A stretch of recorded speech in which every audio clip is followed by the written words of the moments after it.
we have a very, very special guest today. We have none other than Chris Brogan. Welcome to the show, Chris. Holy cow, I'm special. How are you, John? Oh, I'm doing excellent. You make everything better. Thank you. So, Chris, let's get started. Go. Can you tell me specifically what you do that you think other people don't, that is a big contributor to your success? I can, and I'll tell you that it's a very strange thing, and I know it's a little weird, but I do this weird thing called actually respond to people and talk back to them. And when they ask me things, I reply, and when they send me email, I try to reply as soon as I humanly can. And I can say that it's astounding how many times I get a response like, "You wrote back," and I feel like if that's the entry level, like if that's how you win, then I am, I can crush anybody all day because all my colleagues evidently don't do that. Yeah, it's amazing.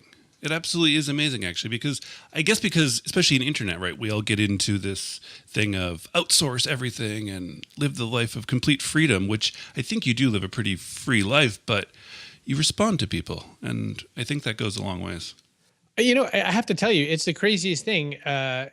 I can actually live a free life and respond to people because I can actually hit reply at the beach, or I can hit reply in between sets at the gym, and magic happens. I can be anywhere with this little rectangle of glass in my pocket and I can respond to people. It's beautiful. Does that little rectangle take over your life sometimes? No, it can take over our life. I mean, Jacqueline and I have these rules where, like, when we're together, we try to be, keep the glass away from our face for a while because we actually want to look into each other's beautiful eyes. I think that there's, we try to do there's no device meals with the kids and whatever. And there's just basically a lot of time where it's not supposed to happen. Where people get it all messed up, John, this is a detail that always blows people's mind. I wrote about it in the Freak Shall Inherit the Earth, and everyone was like, is that a typo? I schedule my days to only 40%. I love that. Well, think about it. If your computer was running at 100% all day, how good would that be? It's not good. It's no bueno, as they say in another language. Freak Shall Inherit the Earth, I have to tell you, is not just because you're on this show. It is one of the best books I have ever read. It's like gives me goosebumps when I read it. I've read it 2.5 times in the last week. And now I have a 20-year-old nephew who tries to look up to me and wants to do big things. And he called me the other day and had this like crisis. He doesn't want to be doing this job he's doing when he's 35, like my age and all this stuff. And how do you do it, John? How do you do it? And it's like, well, it's this. And then I was like, no, just text me your address. As soon as we get off the phone, I said, I have a book for you and you're going to read this.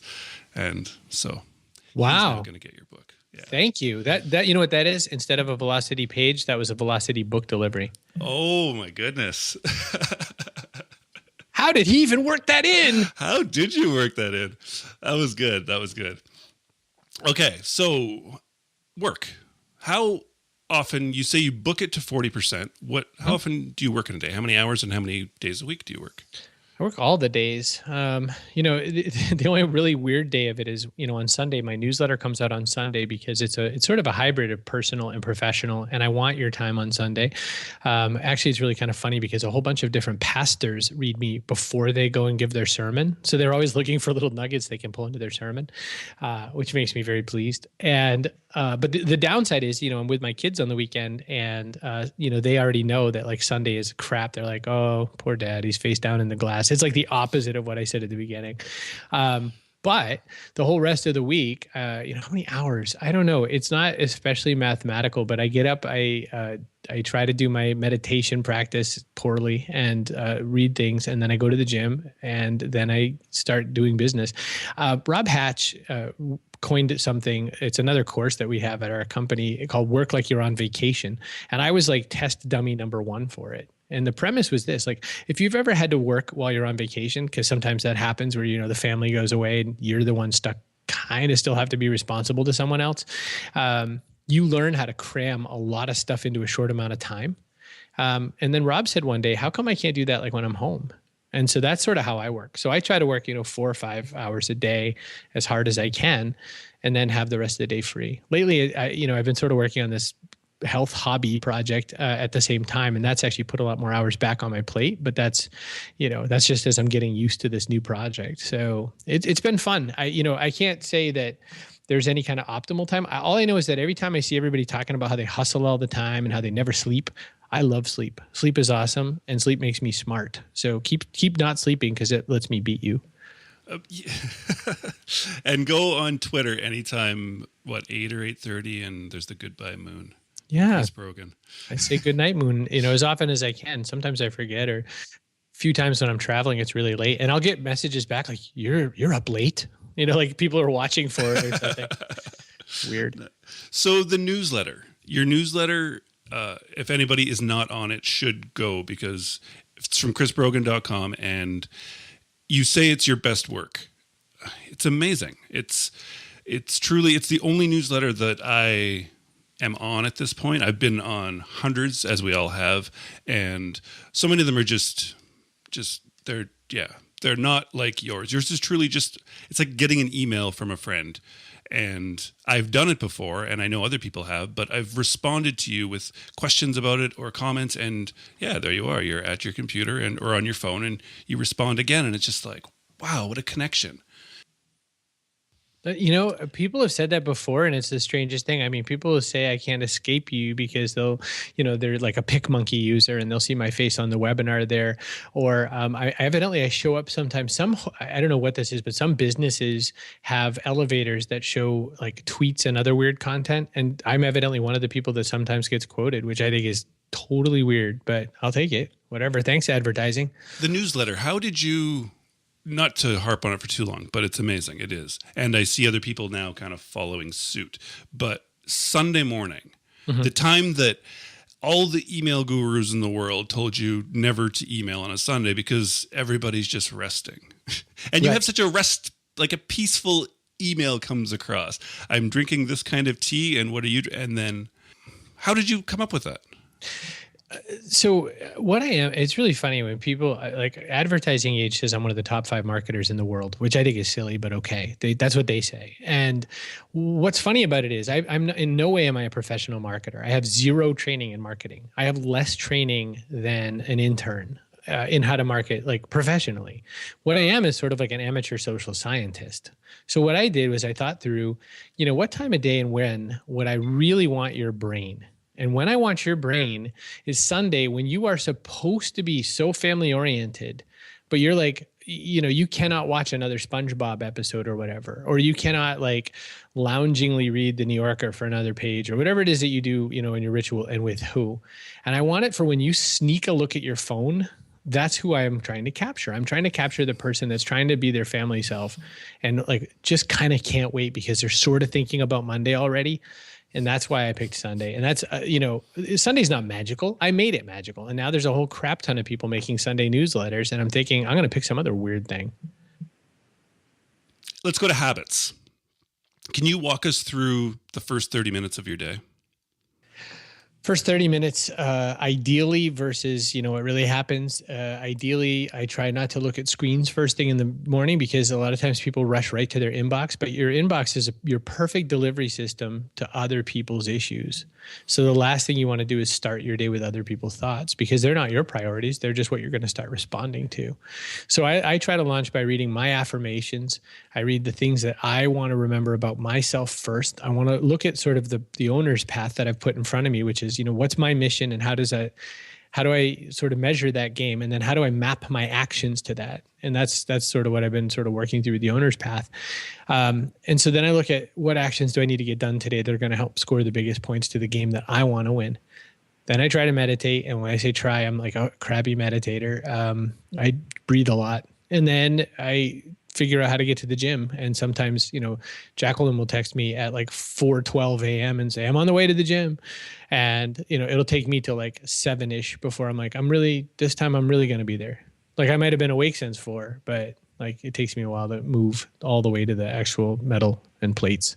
And so I get that all done. And then, get breakfast, usually like a shake or something. And then get right into the work. And I try to do productivity stuff first, and then I try to do email right after that. But as many times I tell everybody, shut your email off, I don't. And so that's kind of one of those things I need to still fix and make better. Meditation. You've mentioned it a couple times now, but then you also right after say that you're no good at it. But I honestly, is meditation something it's not a competition. It's not. It's not a competition. What? Well, it's such a personal thing that I don't like. Even if you can do it for 2 minutes, like pretty well, I mean, isn't that kind of a success? So it seems like this is something you're trying to put into your life. Are you struggling to adopt it? Is that why you keep saying you're no good at it? Like, what do you struggle with? Well, I mean, meditation is supposed to be about now. And every time you think about before or after, you blew it. So, I mean, Pema Chodron has been meditating. Well, I mean, I guess by now, like 50 plus years. But I listened to an audio once where she said, I've been meditating for 30 plus years. She's the number one nun in Shambhala Buddhism, which is the faith that I am. And she said, 30 plus years later, and I'm still the worst meditator I know. And so I've sort of, I guess, adopted that same mindset as like, I am almost never like right here, right now. But when you get it, like for a few seconds at a time, you go, yeah. And then, and then you remember something you want to write in your notebook. So, it's tricky, but what I find from it, what I'm trying to really work on is now, because now keeps you from staying tangled in the stuff that bothers you. I always tell people that, all the things that you're carrying around with you, it's like carrying a backpack around full of barbell plates and then trying to go get fit. It's not going to be any easier with all those plates in your bag. If you could leave the plates at home, how much better would everything be? Well, that's what we do with all our mental distraction. That's what we do when we think about how what our mom said to us once, or, how our peer treated us, or how the boss, you could have cared less about your project you spent all your time on. Just say next, just keep going. There's no benefit to reflecting on it for too long, because a lot of times it's not even accurate, the feedback you got. So you really have to leave all the feedback on your own plate. Otherwise you're messing yourself up. Does trying to be in the now, how does that play or interact with goals that are in the future, or like to go with, say, your daily framework that you lay out in your book so well? I would say that you have to, the way I talk about it now, I mean, even differently since the book, is that once you've really got your mission, you can ask yourself this question 10,000 times a day, and that probably isn't enough. Does this really match my mission? Does this match my mission? Someone will say, hey, Chris, can you be a guest on my podcast? And I'm like, does this match my mission? And sorry. I know. This doesn't match my mission. No, it does. Because I want to help. My job is to help owners. You're an owner, you talk to owners. So this does match my mission.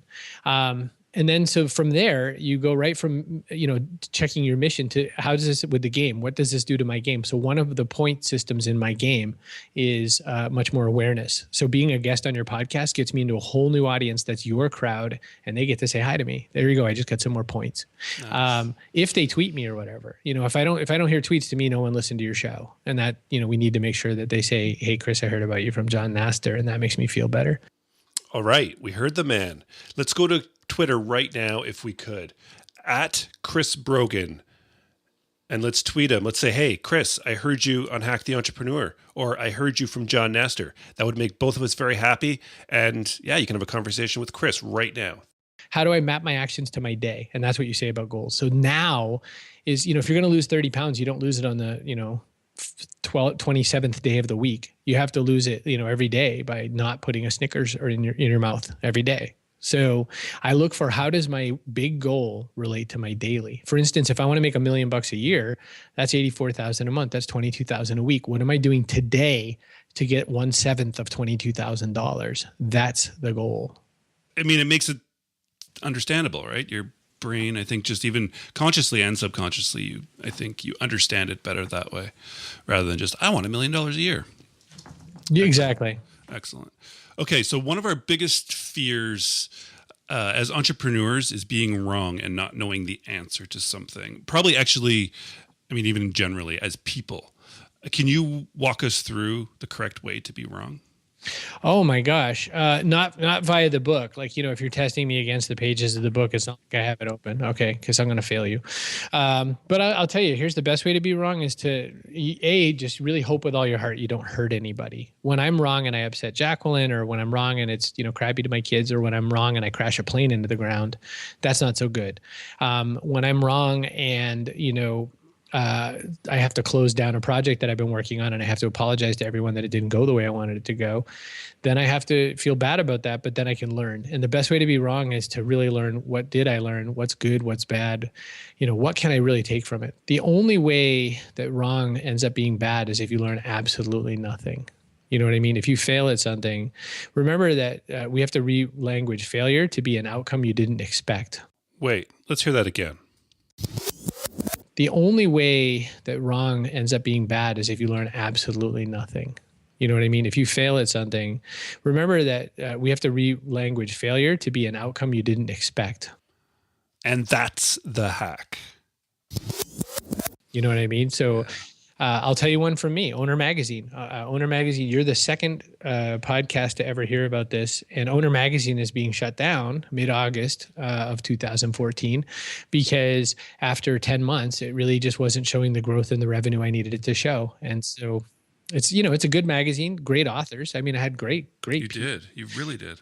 But it just wasn't working, and I was having to work harder and harder to get, my authors are very busy and they don't get paid. So it's just for exposure. But because I only, this is going to sound like, for some people who have kind of a smaller audience, this sounds like a huge number, but it's a really small number given the amount of talent that was there. But we were between 40 and 60,000 uniques a month, but chrisbrogan.com is 200,000 uniques a month.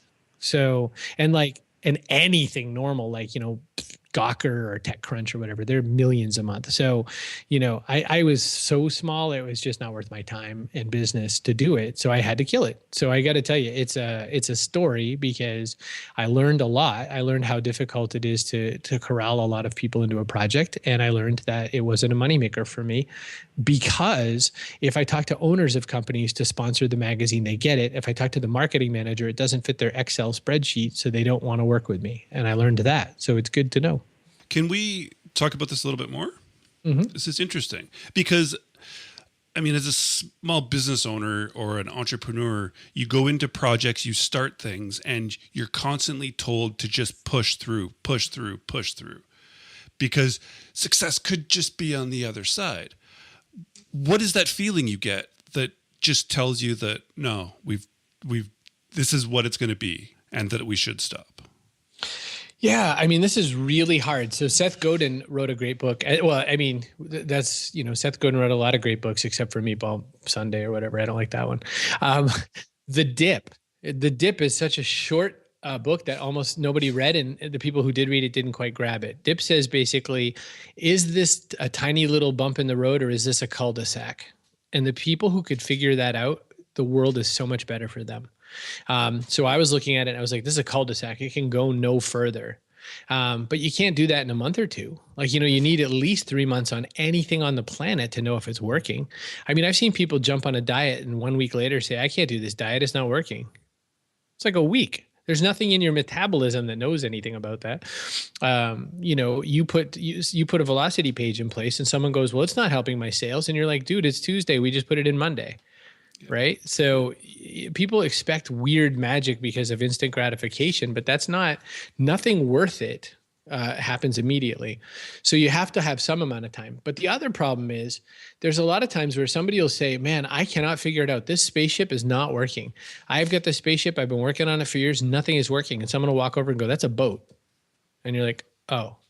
So, sometimes you have to actually recognize that, you're nowhere near the goal. And I think that the real nugget to think about is how can you evaluate it? The other thing is that one last really important point about that, John, a lot of times people will say, man, this GPS is broken. This GPS just doesn't even work. And I'm like, oh, what coordinates did you plug in? And they're like, what? If you don't say where you want to go, how do you know you're not there? So that's the problem. That's one of the problems, yes. Okay, so we've now figured out how you stop a project and why. How do you, as someone who starts an insane amount of projects, it seems, can you explain that feeling you get or that spark when a project comes across you or you hear of something and you're just like, yes, we have to do this? Oh, no, I'm not that smart. That really gives me a lot of credit that you shouldn't give me, John. What happens with me is I go, that seems cool. And there's not really any correlation between that and real life. It just is. And so I will try a lot of things. But now the question I ask right before I say yes to it is, does this work on my mission? Is this tied to the owner's path that I've laid out in front of me? If the answer is no, now I say no. Like, I don't even blink at it. You know, there's some great opportunities that have come across my desk in the last little while. And I'm like, I can't help you. I love you. Can't help you. And that's new. That's a new experience for me. And what has brought that to life is that I really have to serve the community that's given me their attention and the opportunity to serve them. So it does not benefit me or anybody to go chase the other fly balls. Mary Kay Ash, the woman who founded Mary Kay Cosmetics, a very popular network marketing company, she said a gazillion years ago, you can't chase two rabbits and catch either one. You know, it just doesn't work that way. You just got to get the one rabbit. And I am so into it. So this is something you figured out recently? You know what? It's one of these things that you can buy really expensive business training. You know what I mean? I've spent, I think in 2011, I lost over 400,000 of my own dollars. And that, by the way, makes it sound like I had lots of money. I didn't. I just lost 400,000. So it's like, oh, ramen noodles sound good. But I learned a lot. So I basically bought an MBA. And I learn stuff every single day. I learn all the time. And so the last few months have been a great deal.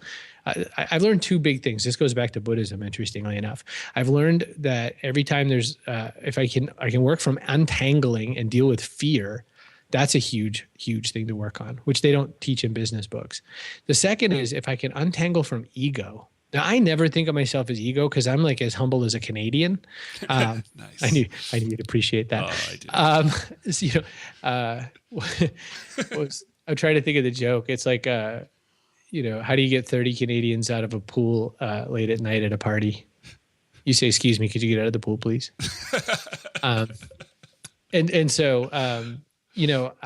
I think I'm really, really humble. So I didn't think much about my ego, but I have a horrendous ego. Like I have all kinds of things I think are the only, I know the best way. And I've been shown that's not true many times in the last few weeks. And if you can learn from that, if you can stop being, a chest thumper for a little while, then you can really grow and you can get much stronger. But it is painful work to accept, but then you just come out so much cooler and stronger on the other side. So I'm totally down with it. Nice. Very nice. Very nice.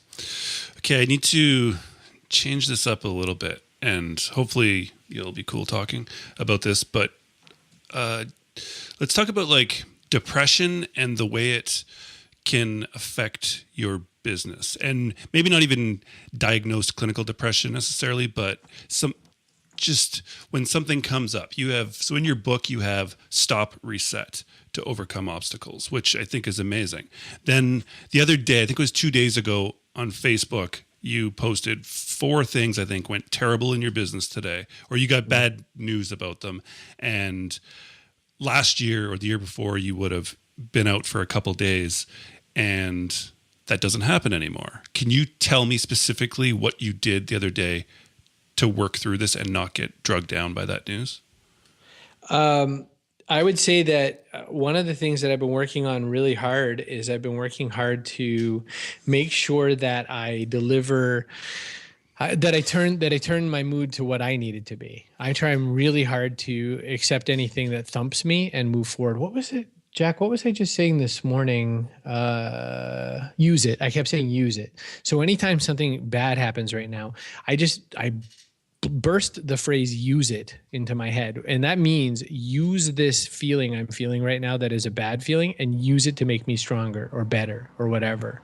And so I think that the way that that's working for me, it's helping me because it's allowing me to turn a lot of that negative energy into something that I can do something with. So if I feel like one of my big major emotional mental triggers is money. Like if I feel like I'm not providing enough, or I feel like I'm not a great person, or, I don't know, I can't hit the bill that I need to hit or something like that. Then that's one of those moments where I feel like, oh, bad guy. And so if I can turn that around and do something a little different, then that's where it gets exciting for me. And so the other thing is I don't allow excuses anymore. So even if I'm depressed, I go, yep, depression. And then I keep working because there are no excuses allowed. And I know that sounds a lot easier than it really is, but nope. It's super, super, super easy. You can do it. It's unless you're in full on chemical depression mode, and you and I can't say what that is. We have to have somebody else say it for us. A lot of times the depression we're feeling is something where we've got to shake ourselves out because the world needs us. We don't have the time. That's awesome. That's truly awesome, Chris. Well, this has been amazing. I have one last question that I'm actually really excited to ask you because your book has done things to me and probably will continue with many years to come. I've read all your books, but this one has, I don't know, you hit your groove, at least to me. You've hit my groove, I should say. Maybe that's better. Is there one book, though, that comes back into your life, business or otherwise, that just kind of you use to ground yourself or to just maybe to do that stop reset? And so every 6 months or every year, you just have to pick it up and scan it or read it fully. There's a few. I really love Think and Grow Rich by Napoleon Hill. And I know that that's like a million billion years old, but that's like one of the best books ever. Yeah. And I would say that that one just really helps. The other is Business Stripped Bare by Richard Branson. There's just a lot of really practical stuff to do. And I think over time, all I'm looking for is really practical advice. The rest of it just makes me insane. Awesome. Well, Chris, I just want to thank you so much for this. This has been truly great. And I hope you just keep doing what you're doing because it's inspiring a lot of people, myself included. Well, please help all these people. Keep hacking them. That's very important. Cool. Thanks, Chris. All right. That is it. That is our first interview of Hack the Entrepreneur, and I hope you enjoyed it as much as I did because Chris is kind of a mad genius. So if you haven't, please go to Twitter right now at Chris Brogan. Just say, hey, say you heard him on Hack the Entrepreneur. He would love to hear from you. And the guy's a genius. Just have a conversation with him now. He always seems to be around and always willing to help. Until our next episode, thank you so much. This has been a lot of fun. Please stop by the website, hacktheentrepreneur.com. I have great show notes there. I'll lead you to everything cool that Chris has ever done that I can find. And yeah, until then, let's keep hacking the entrepreneur.